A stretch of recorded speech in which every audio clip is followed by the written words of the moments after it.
Hello दोस्तों, ईक्षा Hindi classes में आपका स्वागत है। हम स्पर्श पुस्तक से कबीर दास के बारे में पढ़ेंगे।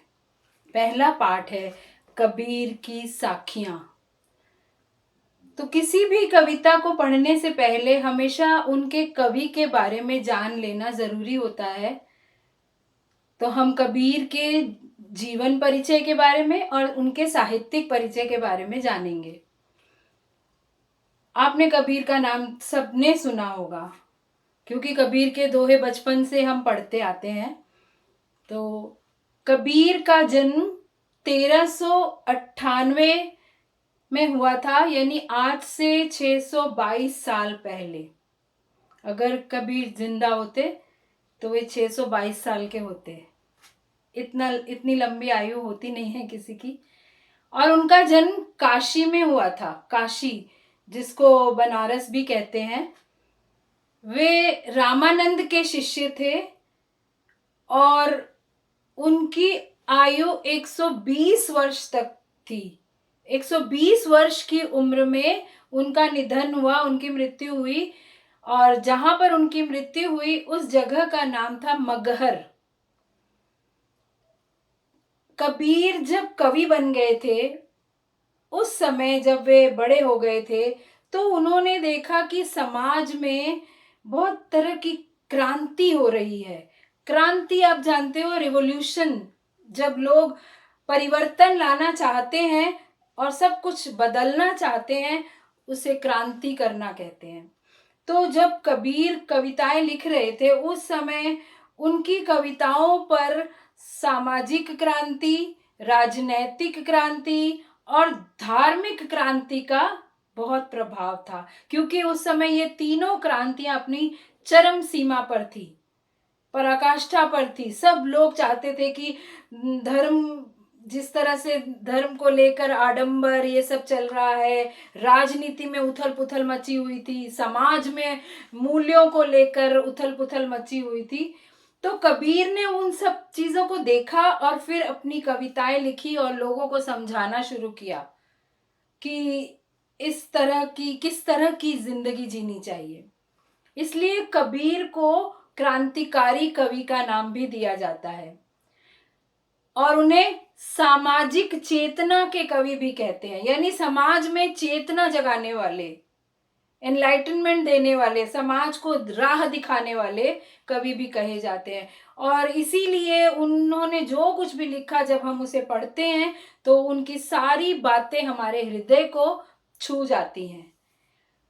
आप देखेंगे, जब आप दोहे पढ़ेंगे तो सबसे पहली बात हमें नजर आएगी ये कि उन्होंने बाहरी आडंबरों पर, आडंबर यानी दिखावे, जो भी लोग ईश्वर को पाने के लिए बाहरी दिखावे करते हैं, उन पर प्रहार किया है, उन पर चोट की है कि बाहरी आडंबर नहीं करने चाहिए। और फिर उन्होंने अपने दोहों में या साखियों में या शब्द में, जो भी उन्होंने कविताएं लिखी हैं, उनमें आत्मा और परमात्मा के मिलन की बात की है कि हर आत्मा आखिर परमात्मा से ही मिलती है। यही आत्मा का उद्देश्य है, परमात्मा से मिलना। और कबीर जो थे वो घूमते रहते थे, हर जगह पर घूम घूम कर जहां जहां से जो कुछ भी उन्हें सीखने को मिलता था वो सीखते थे। तो उन्होंने कभी भी शास्त्रीय ज्ञान को महत्व नहीं दिया। शास्त्रीय ज्ञान यानी पुस्तकीय ज्ञान, जैसे कोई शास्त्रों में, वेदों में, धर्म ग्रंथों में कुछ लिखा होता है, वो उन पर उनको इतना विश्वास नहीं था। उन्हें उस पर विश्वास था, उस ज्ञान पर विश्वास था जो ज्ञान अनुभव से प्राप्त होता है, एक्सपीरियंस से प्राप्त होता है, जो ज्ञान जीवन से मिलता है। उन घटनाओं से वे लोगों को भी सिखाते थे। तो उन्हें शास्त्रीय ज्ञान पर बिल्कुल भी विश्वास नहीं था। वे सत्संग में विश्वास करते थे कि अच्छे लोगों के साथ रहो, साधुओं के साथ रहो, ज्ञानी लोगों के साथ रहो तो ज्ञान प्राप्त होगा। उसके लिए पुस्तकों को पढ़ने की आवश्यकता नहीं है। और उन्होंने ये भी लोगों को जब देखा कि लोग ईश्वर के कई रूपों को मानते हैं, उनके कई नाम रखे हुए हैं, मंदिरों में जाकर पूजा पाठ, तीर्थ स्थानों पे जाते हैं, तो उन्होंने लोगों को ये बताया कि ईश्वर का कोई रूप नहीं है, ईश्वर का कोई रंग नहीं है, ईश्वर का कोई आकार नहीं है, ईश्वर निराकार है, निर्विकार है। निराकार यानी जिसका कोई आकार नहीं है, अरूप है जिसका कोई रूप नहीं है। ईश्वर निराकार है, निर्विकार भी है। निर्विकार यानी जिसमें कोई विकार नहीं है। निराकार और निर्विकार दोनों में अंतर है। निराकार यानी जिसका आकार नहीं है, और निर्विकार जिसमें विकार नहीं है, कोई बुराई नहीं है, कोई कमी नहीं है, कोई त्रुटि नहीं है, जिसमें वो है ईश्वर। उसका कोई रूप रंग नहीं है, कोई नाम भी नहीं है। अपनी मर्जी से हम जो भी नाम ईश्वर को दे दें, उनका ऐसा मानना था। और उन्होंने घूम घूम कर जगह जगह घूम घूम कर जिस जिस जगह से जो शब्द उन्हें अच्छा लगा, उन्होंने अपनी भाषा में उसे डाल लिया, और इस तरह से वो जनता की भाषा बन गई। तो अपनी भावनाओं को उन्होंने जनता की भाषा में, दोहों में, शब्दों में, साखियों में डाल दिया। इसलिए उनके दोहे, शब्द, साखियां आज भी प्रचलित है, आज भी लोग गाते हैं। तो आप जो पढ़ोगे वो है कबीर की साखियां। 8 साखियां आपके पाठ्यक्रम में हैं। साखी पढ़ने से पहले हमें ये जान लेना चाहिए कि साखी का अर्थ क्या है। साखी यानी साक्षी, साक्षी यानी प्रत्यक्ष ज्ञान, जिसका प्रमाण है। तो उन्होंने ऐसे उदाहरण दिए हैं अपनी साखियों में हमें कुछ सिखाने के लिए, जिसका प्रत्यक्ष प्रमाण समाज में मिलता है, प्रकृति में मिलता है, वातावरण में मिलता है, मनुष्य के जीवन में मिलता है, समाज में मिलता है। इसलिए उन्हें साखी कहा गया। साखी का तद्भव रूप है साक्षी, यानी गवाह, विटनेस। तो ये विटनेस है हर बात की। समाज के अंदर जो भी उन्होंने कहा, हर बात की गवाही आपको समाज से मिल जाएगी। इन्होंने अवधी, गुजराती, पंजाबी, राजस्थानी, भोजपुरी सब भाषाओं के शब्दों को अपना लिया था, और जब वो लिखते थे तो इन भाषाओं के शब्दों का प्रयोग करते थे। इसलिए इनकी भाषा को खिचड़ी भाषा भी कहते हैं। खिचड़ी यानी 5 भाषाओं का पंचमेल खिचड़ी। जैसे खिचड़ी में डाल देते हैं ना दाल चावल, कई सब्जियां भी डाल देते हैं, घी डाल देते हैं, नमक डाल देते हैं, वो सब डाल के खिचड़ी बन जाती है। ऐसे ही भाषा, अनेक भाषाओं के शब्दों की खिचड़ी भाषा का प्रयोग इन्होंने किया। और इनकी भाषा को सधुक्कड़ी भाषा भी कहते हैं। सधुक्कड़ी यानी साधुओं की भाषा। ये साधु संगतों के साथ रहते थे, तो उनके साथ वो जो शब्द यूज करते थे, प्रयोग करते थे, उनको भी अपनाते गए। तो इनकी भाषा साधुओं की भाषा बन गई, जिसको सधुक्कड़ी नाम भी दिया गया, पंचमेल खिचड़ी भी कहा गया। और सबसे विशेष बात इनके साखियों की ये है कि जो भी इनको ज्ञान अपने गुरु से मिला, वह ज्ञान उन्होंने अपनी कविताओं में डाल दिया। क्यों डाला है? क्योंकि ताकि हम लोग भी सीख सकें, समाज के लोग सीख सके। समाज में उस समय जो उथल पुथल मची हुई थी, कोई कह रहा था हमारी भक्ति अच्छी है, कोई कह रहा था मंदिर जाना चाहिए, कोई कहता मस्जिद जाना चाहिए, कोई कहता रोजे रखने चाहिए, कोई कहता व्रत रखने चाहिए, कोई कहता तीर्थ स्थान जाना चाहिए।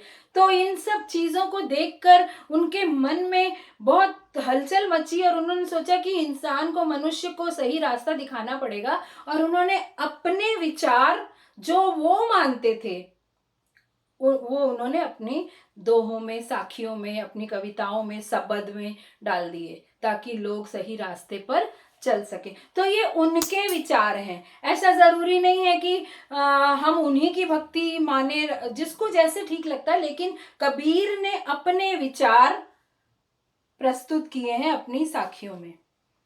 तो हम साखी शुरू करते हैं। 8 साखियां हैं आपके पाठ्यक्रम में, जो दोहों में लिखे गए हैं। दोहे हैं दो पंक्तियों के दोहे हैं, प्रत्येक दोहा अपने आप में स्वतंत्र है, जिसका अर्थ स्वतंत्र है। लेकिन ये जो साखी इसे नाम दिया गया है, जिसे मैंने आपको बताया कि ये सब उदाहरण देकर, साक्षी देकर उन्होंने दोहे लिखे हैं, इसलिए इनके दोहों का नाम साखी रखा गया। तो पहला दोहा देखिए, ऐसी बाणी बोलिए मन का आपा खोई, अपना तन शीतल करे और न को सुख होई। ऐसी बाणी बोलिए। अब देखिए कबीरदास जी सबको समझा रहे हैं कि इंसान को भगवान ने वाणी दी है। अब इंसान स्वतंत्र है कि वो किस तरह की वाणी का प्रयोग करता है, कैसी भाषा बोलता है। कई लोग जरा सी बात सुनते ही इतने गुस्से में कड़वे वचन बोलते हैं, कई लोग गाली देने लग जाते हैं गुस्से में, कई लोग ताने मारने लग जाते हैं दूसरे बंदे को, दिल को चोट पहुंचाने के लिए। तो कबीर कहते हैं चाहे कुछ भी हो जाए, मनुष्य को चाहिए कि वो ऐसी वाणी बोलिए। आप कह रहे हैं मनुष्य, ऐसी वाणी, ऐसी बात बोलिए मन का आपा खोए। आपा यानी मन का, आपा यानी अपना आप, अहम, ईगो, अहंकार, घमंड खो जाए। जिसमें घमंड होगा वही दूसरों को दुख देने वाली बात करेगा। जिसमें घमंड नहीं होगा, जिसमें ईगो नहीं होगा, अहंकार नहीं होगा, वो कभी भी किसी से झगड़ा नहीं करेगा, किसी को दुख भरी बात नहीं करेगा, कटु वचन नहीं करेगा। तो कह रहे ऐसी वाणी बोलिए मन का आपा खो, ऐसा लगे कि आप में अहंकार है ही नहीं, ऐसी बात बोलिए। उससे क्या होता है, अपना तन शीतल करे। शीतल यानी ठंडा, शीतल, उससे क्या होता है, अपना तन ठंडा रहता है। आप देखिए जब गुस्सा आता है तो कैसे एकदम गर्म हो, गाल लाल हो जाते हैं, आंखें लाल हो जाती हैं, शरीर एकदम गर्म हो जाता है। तो अपना तन शीतल करे और इनको सुख होए, दूसरों को भी सुख मिलता है और हमारा भी तन मन शांत रहता है, शरीर ठंडा रहता है, गर्मी नहीं चढ़ती है गुस्से की। तो ये बहुत छोटी सी बात है लेकिन बहुत महत्वपूर्ण बात है, बहुत इम्पोर्टेंट बात है। इसी जरा सी जोर से बोलने की गलती करके हम कितनी बड़ी बड़ी लड़ाइयाँ मोल ले लेते हैं। इसलिए हमेशा इस बात को याद रखना चाहिए कि मीठी वाणी ही बोलनी चाहिए। तो देखिए हमेशा यहाँ दोहों में एक तो दोहों का सरलार्थ होता है जिसमें हम शब्दार्थ बताते हैं आपको, और दूसरा उसमें छिपा हुआ भाव, भाव यानी वो हमें क्या सिखाना चाहते हैं। तो इस दोहे का अर्थ आपको समझ में आ गया, और भाव ये है कि हमेशा मनुष्य को मीठी वाणी बोलनी चाहिए। दूसरा देखिए दोहा, कस्तूरी कुंडली बसे मृग ढूंढे बन माही, ऐसे घटी घटी राम है दुनिया देखे नाही।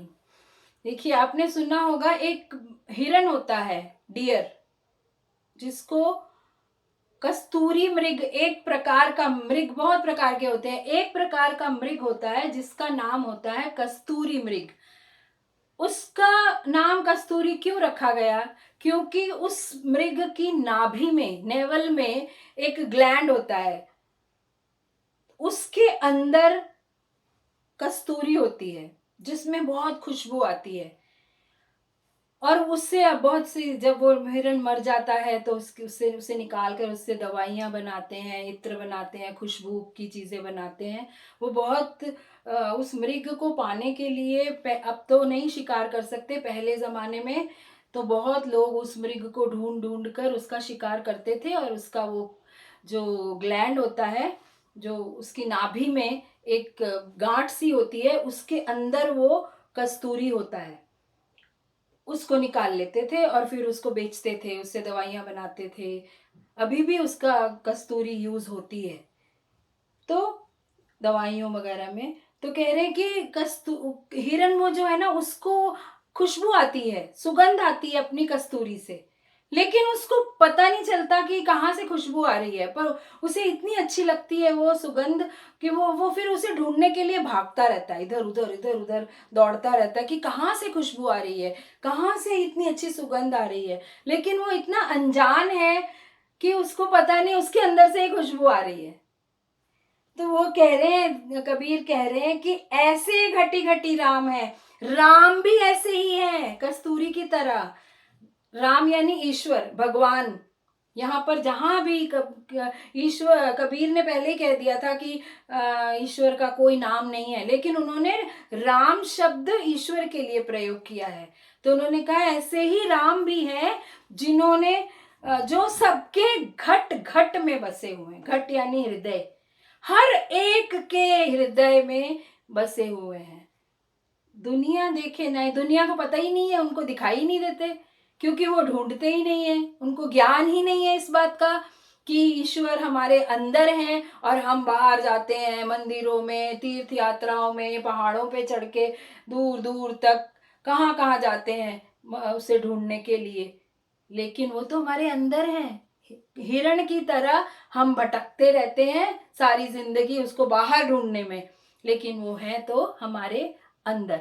तो इस दोहे का भाव क्या हुआ कि ईश्वर को बाहर मत खोजो, कहीं मत जाओ ईश्वर को ढूंढने के लिए। ईश्वर तुम्हारे अंदर है, हृदय में विराजमान है, उसे अपने अंदर से ढूंढो। उसके बाद तीसरा दोहा देखिए, जब मैं था तब हरि नहीं, अब हरि है तो मैं नहीं, सब अंधियारा मिट गया जब दीपक देखा मोही।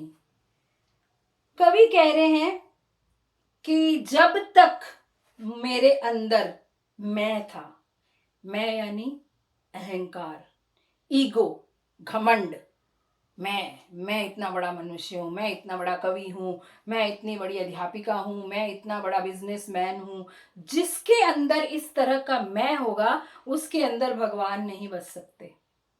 तो वो कह रहे हैं कि जब मैं था, जब मेरे अंदर अहंकार था, तब हरि नहीं थे मुझ में, तब मुझे हरि नहीं मिले। हरि फिर यहाँ पर ईश्वर के लिए, तब हरि नहीं थे, अब हरि है तो मैं नहीं। अब मुझे हरि मिल गए हैं। मुझे कब हरि मिले? जब मैंने अपने मैं को त्याग दिया, जब अपने मैं को मैंने छोड़ दिया।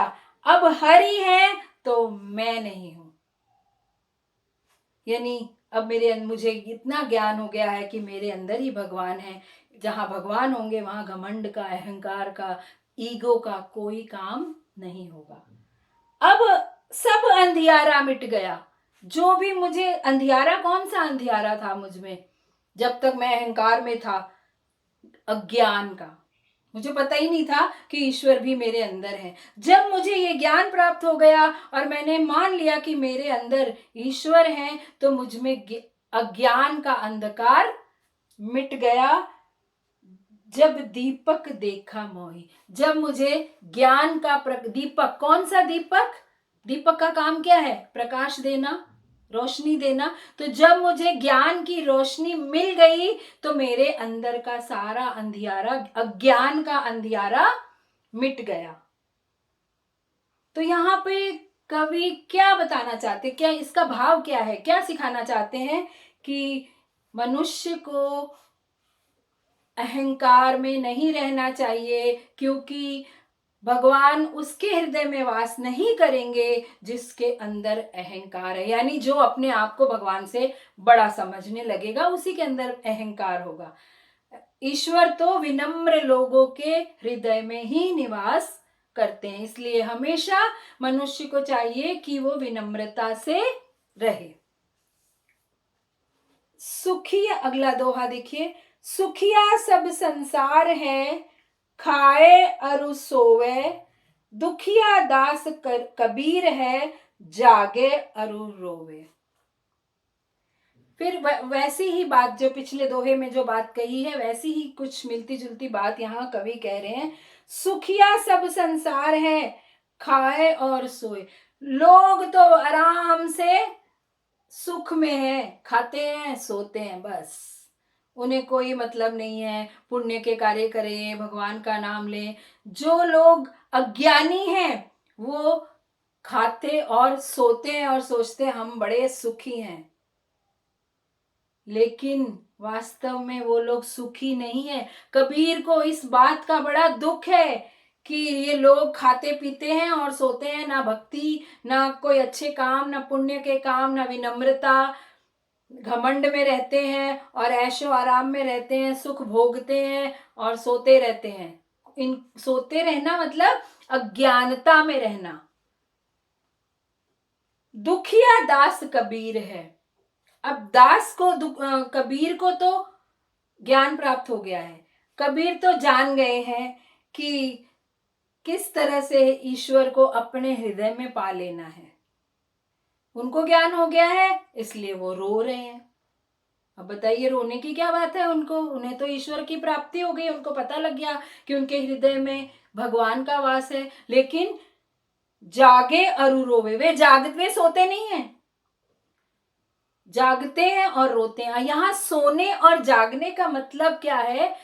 सोना अज्ञानता में रहना और जागना ज्ञान प्राप्त कर लेना। तो कबीर जी को ये ज्ञान प्राप्त हो गया है कि सही जीवन क्या है और ईश्वर कहाँ है। इस बात का ज्ञान हो गया तो वो तो जाग गए हैं। लेकिन अब उन्हें रोना आ रहा है किस बात पर? कि संसार सारा सुख में सोया पड़ा है, संसार अज्ञानता में डूबा हुआ है। उन्हें पता ही नहीं है कि ईश्वर को कैसे पाना है, भटक रहा है। हर मनुष्य भगवान को, ईश्वर को पाने के लिए इधर उधर कहाँ कहाँ क्या क्या करता है, व्रत रखता है, रोजे रखता है, माला जपता है, आरतियां गाता है, तीर्थ स्थानों पर जाता है। ये तो अपने आप को वो सुखी समझता है, पर वो सुखी है नहीं, वो अज्ञानी है। तो कवि ने जब देखा था समाज में ये सब होते हुए तो उन्हें बहुत दुख हुआ था। दुख होते थे इसलिए कह रहे हैं, दुखी होते थे इसलिए वे कह रहे हैं कि कबीर तो जागे और रोए। जिसको ज्ञान प्राप्त हो जाएगा वो दूसरों के व्यवहार को देखकर, उनकी गलतियों को देखकर वो दुखी होगा। तो यहाँ दुखी होना रोने से तुलना की गई है। रोते नहीं आंसू बहाकर, बस वो परेशान है, दुखी है कि संसार को सही रास्ता नहीं मिल रहा, वो ईश्वर को पाने के लिए कहाँ कहाँ भटकता फिर रहा है। इसलिए अब इस दोहे का भाव क्या है कि मनुष्य को मोह माया संसार में लिप्त रहते हुए इधर उधर भटकना नहीं चाहिए ईश्वर को पाने के लिए। ईश्वर को पाना है तो अपने भीतर ढूंढो, अज्ञानता का अंधकार मिटाओ और अपने हृदय में ईश्वर को ढूंढो। तो ये आज हम इतना ही करेंगे, बाकी दोहे अगले वीडियो में करेंगे। अगर आपको अच्छा लगे, आपको कोई प्रॉब्लम हो, कुछ समझ में नहीं आया, किसी शब्द का अर्थ पूछना है, कुछ भी आपको कुछ भी डिस्कस करना है तो आप कमेंट बॉक्स में लिखिए, मैं उस पर फिर से एक और वीडियो बनाऊंगी। और आप चैनल को सब्सक्राइब कीजिए ताकि आपको पता चल जाए कि मैंने दूसरी वीडियो डाली है। अपने दोस्तों से शेयर कीजिए, लाइक कीजिए, बेल आइकन क्लिक कीजिए और हमेशा खुश रहिए।